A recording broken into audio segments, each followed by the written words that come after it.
Dr. Al Dardari, thank you so much for your time today. I wanted to start off by asking you about this week, an incredibly busy week. The focus is on the United Nations. How do you view the UN's role and its credibility at a time when there is a lot going on in the world? This is the 80th anniversary of the United Nations. If we want to assess what the UN has done in the last 80 years, you will see that there would never be those vaccination campaigns around the world that saved millions of children from disease had it not been for the UN. We would not have seen hundreds of millions of voters casting their vote around the world if it not been for the UN and UNDP working on elections. I can speak about endless examples of why the UN is indispensable. We cannot think of a future without the UN. Now, we need to make sure the UN is relevant, it is efficient, it is optimizing its resources, and it is making sure that where we spend money, we see outcomes, not just implementation. And this is a big challenge. And the SG's progress report recently to the member states about UN 80 and what type of reforms is a great example of how serious we are as UN about these reforms and about living up to the expectations of we the people of the world. I mean, there are incredible expectations on the UN. You spoke about that idea of the UN needing to be relevant. Critics will look at the UN and say it needs reforming. Do you think that those shortcomings overshadow the progress and the achievements that the UN achieves? Yes, because what's visible of the UN vis-à-vis ordinary people are two things. Either the humanitarian support that they receive in times of crisis, and that's very visible. Either the development support that we provide for countries coming out of colonialism in the 50s and 60s and building their states and building their institutions. But also they see the Security Council, and they see sometimes the inability of the Security Council to convene around very important and crucial subject matters. So I think it does overshadow, unfortunately, it does overshadow the great achievements and the hard work. But that doesn't mean we should be complacent. We are working very hard to make sure every dollar spent, every taxpayer's dollar produces tangible results in development and in reducing pain around the world. Focusing in on the Arab region, from the UNDP's point of view, what are some of the biggest challenges facing that region at the moment? The region is going through an extraordinary juncture. First, look at the external context. Trade wars, climate, and the region is impacted by climate much more than other regions in the world because of drought, and temperature increases here twice as the global average. So climate has become a serious issue in the region. We are witnessing in the Levant today the worst drought in the last 70 years, which means Syrian refugees, if they come back to Syria, to their farmland, they will not find water to farm their land. So that's just a simple example of the challenges we are facing. But there are other issues, of course. Conflict. We have 30% of all conflicts in the world, even though we are only 5% of the world's population.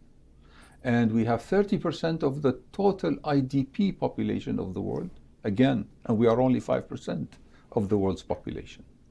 Now, in this context, add to it the crisis and conflicts. We are surrounded by, and not only surrounded, we are within and inside these conflicts. But I would like to add internal aspects that we need to take care of. The region suffers from deteriorating productivity. Productivity in the Arab world today is half of what used to be in 1980. Our share of the global economy today is half of what it used to be in 1980. Despite all the trillions of dollars that we have received in oil revenue and other types of incomes. And therefore, if we don't focus on knowledge, if we don't focus on economic diversification, if we don't focus on the right governance that attracts our youth to work in these countries, I don't see how we can come out of this vicious circle we are going through.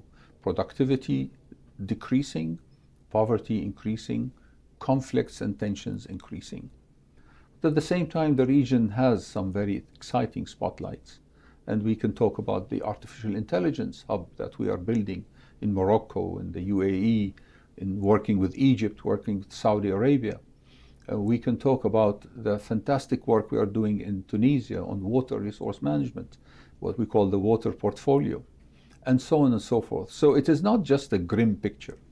It's much more diverse than this. Well, to dig into the AI initiative that you mentioned, how will that benefit people within the region? It will benefit on different levels. First of all, it's very important for us to establish the laws and regulations and the economics and the financial aspects of AI in our world. Because the AI, if not taken advantage of and taken care of, it will increase the gap between developing countries and developed countries. Our determination here is to reduce this gap. So first of all is the AI infrastructure. And secondly is the AI applications. The region is desperate for using AI in water management. It is desperate for using AI to predict climate change, to reduce the risks for farmers. Small farmers in the region don't have any insurance. And therefore we are building now a program to provide insurance for small farmers, relying on AI to determine the exact climate change risk the farmer will be facing, and so on and so forth, including the justice sector. With justice being slow, number of judges less than what our countries need, and the processes are not automated, it is causing a lot of frustration. So AI comes in to help solve some of those problems. You spoke about those protracted conflicts in the region. It's not perhaps as grim as many of us see on television, but there are protracted conflicts. Oh, yes. How does that impact sustainable development efforts? And I guess what are the UN's priorities in trying to deal with those conflicts? I mean, we know now that the impact of conflicts, specific and topical conflicts, don't stay within the borders of that particular country. We see how an impact, for example, of 12 days of fighting between Iran and Israel have caused a 0.5 percentage point loss in Egyptian GDP. So we are trying to understand exactly what is the meaning and the roots of each conflict and how do they interconnect with the rest of the region. Countries that thought they will never be touched by conflict, we see recently are being bombed. And therefore, it's time to think about our resilience to conflicts in an integrated and a regional manner. We have lost decades of human developments in these countries. In Syria, for example, we lost 40 years of human development.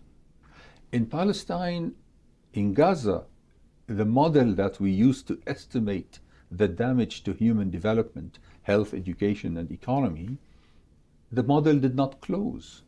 It became almost impossible to determine how much really we lost in human development in Gaza. So all these are decades of hard work and investments that's been wiped out, and we need now to replace, and we need to leapfrog, and we need to move very fast into the future. And that can only happen through regional cooperation. Not a single country alone can do this. I want to speak about Syria, obviously a country close to your heart, I'm sure, as a Syrian. The UN has the green light to engage with the new government there. How is that engagement progressing? And in terms of development and aid objectives and goals, what is the UN prioritizing there? You know, we have now two parallel tracks moving about when it comes to the UN working in Syria. The first one is that the government of Syria itself has been able to develop an aid coordination system led by the Ministry of Foreign Affairs that allows the UN system to say, well, here are the priorities, this is where we need to allocate resources based on national priorities determined by the government and conveyed to us through the Ministry of Foreign Affairs. In the first few weeks and months, this did not exist. So I'm happy to report that this system is now functioning, and that helped us a lot. But at the same time, we need to start developing a UN framework for Syria, the UN Sustainable Development Framework, And hopefully the new resident coordinator, who should be appointed soon, will be able to lead this exercise. For us as UNDP, we are the development agency of the UN. You may know that 70% of all UN development funding in the world is UNDP.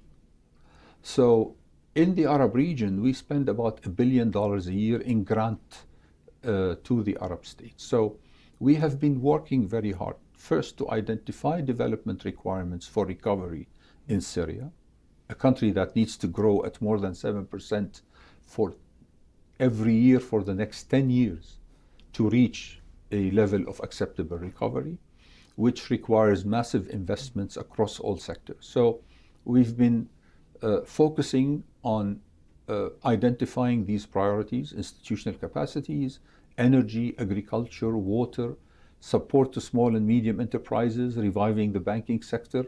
We've been working in all these areas. We have managed to mobilize around $200 million for this year, and we predict that we will be able to mobilize between $200 to $300 million every year for the next 3 years. Now, this is not the hundreds of billions of dollars investments that the country needs, but using that money smartly to catalyze and to leverage additional resources into investments, into institution building. Hopefully, we will see the impact of this work in the next 3 to 4 years. I want to ask about Gaza.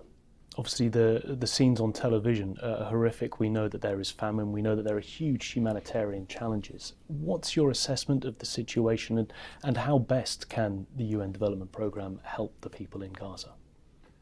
Well, the situation is post-apocalyptic. I mean, to say the least, people who are on the ground, our team who are still on the ground and working, they describe things that you never see in movies. Nonetheless, Gaza lost its human development completely. As I said before, we can no longer measure how many decades of human development that place has lost. In addition to West Bank and East Jerusalem, by the way, there is a regression of at least 40 years in development there as well. So what have we been doing? First of all, I need you to know that UNDP has something called the Program of Assistance to the Palestinian People. It is created by the General Assembly of the United Nations in 1978, and UNDP is asked to run this program. We have invested more than $2 billion in the West Bank, East Jerusalem, and Gaza. Everything in Gaza is wiped out, of course, including the desalination station and solid waste systems and all of that. What are we doing in Gaza today? We have a team that provides clean drinking water to 400,000 people. We have a team that provides management of solid waste. We have already moved more than 300,000 tons of solid waste and prevented the spread of diseases. We have recruited thousands of doctors and nurses. The people you see on TV in the hospitals are mostly UNDP contracted professionals. We are now hiring 700 Palestinian engineers to start preparing the detailed plans for urban rehabilitation. We have designed all the urban rehabilitation plans for neighborhoods. We call the neighborhood revival plans. We have mobilized $100 million to be ready on day one, because you don't want to enter Gaza if and when there is a ceasefire without any money. We managed to mobilize, and we are ready with a comprehensive plan for Gaza recovery and reconstruction. And hopefully, when there is a conference for reconstruction of Gaza, what UNDP did as part of the UN will be the document to support the Arab Islamic plan for Gaza reconstruction. The Palestinian issue very much in the spotlight this week at the United Nations, a high-level summit, countries around the world recognizing the Palestinian state. I wanted to ask what your reaction was to that, and do you feel that there is any benefit for the people in Gaza to see world powers coming here to New York to recognize the state? There is no doubt that this is a very powerful symbolic move, and it will have definitely political consequences. It is the culmination of the struggle by the Palestinian people for their independence for the last 70 years. Now, for us looking at the situation, we have been analyzing what are the economics and institutional aspects of a Palestinian statehood. And simple conclusion is, without full control and sovereignty over natural resources, customs, taxes, transportation, and airspace of the Palestinian state, the Palestinian statehood will remain mostly symbolic. And we did our modeling work and our econometric work, and clearly says there is no recovery for Palestine or Gaza if that situation doesn't change, which means the Paris Accords of 1994 are not changed to adapt to actual statehood and independence. I wanted to zoom in on Sudan. I believe the figure from the UN is that Sudan lost 25% of its GDP in a single year of conflict. What comes next? How can the UN help those communities that are dealing with that situation, ongoing conflict, displaced communities, and a huge loss of GDP? I hope I don't sound controversial. Sudan is not and should not be a humanitarian case only. Sudan is a perfect example of what we call in the UN jargon the humanitarian development peace nexus. Focusing only on humanitarian assistance, which is extremely important and vital and an honorable exercise, is not sufficient. Believe it or not, in areas where we continue to operate in Sudan, in 6 out of 14 offices across the country we used to have, agricultural production increased. The number of small and medium enterprises have increased. The activities of these SMEs have been expanding. We are providing now microfinance and small loans to these SMEs. And we did a survey of these SMEs, and 60% of them are very optimistic about the future. So we need to make sure that, yes, while we are working on providing humanitarian assistance, we also need to make sure development continues and we don't lose all the development gains of the past. UNDP today is an essential part of whatever remains of the Sudanese health system. And now when the government went back to Khartoum, we went back with it. And now we are leading a group of assessing what are the damages to infrastructures, facilities, universities, hospital, clinics, and the damage is enormous. So we need to combine the efforts for peace with the humanitarian assistance, which is extremely important. People are starving, with maintaining a development approach to all of this. Dr. Al Dardari, thank you so much for your time today. Thank you.